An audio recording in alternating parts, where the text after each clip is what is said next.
And hi guys, Guardians of the Galaxy review. I saw this yesterday. Loved the flipping hell out of it. Considering there's a lot of hype, I kind of lowered my expectations just in case. But it was worth it. It was really good, really good. So let's start with the story.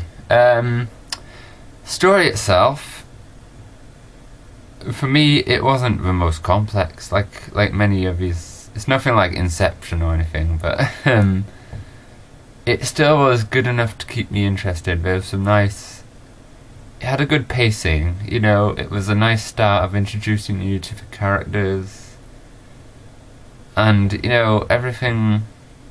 It's sort of another building kind of story. You know, it pretty much built up as it went on, and not in a credible way, in a good paced way. And you know, I didn't really. What I did like is how they sort of had these really good emotional bits. They did these sort of sadder bits really well.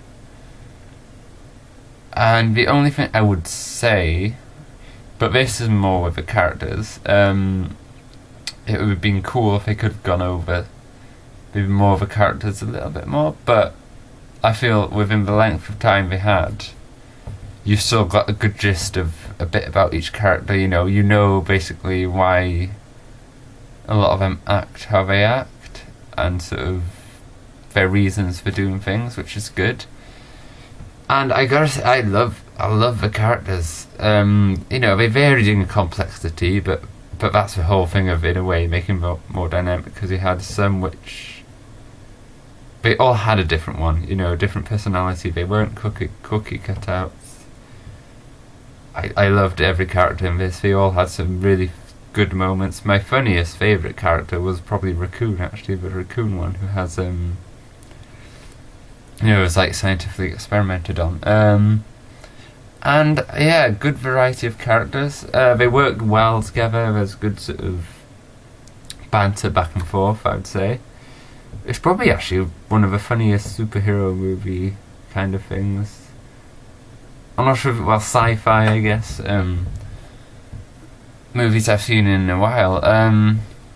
So that was good. Like any movie like this, the action scenes were really good, and I'm starting to warm up to 3D. Once your eyes get used to it, it's actually, in these kind of movies where there's some really sort of crazy bits where stuff flying, it really adds to it, actually. I like it. The voice acting, really cool. I love that the voices just felt right to me. They just fitted very naturally. And although most of it was sarcastic and, you know, it was a lot of humorous, they still could deliver enough range to make it sort of entertaining. Music was really cool. I love, because basically we have some more like 80s and 90s sort of pop music and stuff. And you know, I try and think of a criticism for this film. I can't really. I think that shows how much I enjoyed it. I really cannot think of a criticism. So I think if you go and see this, you will most likely enjoy it, especially if you love spaceship battles and sci-fi kind of stuff. And I gotta say, the battle choreography was pretty cool. So yeah, I would say definitely go and watch this. It's worth the hype. It is worth it. And yeah, that's my opinion. Bye bye.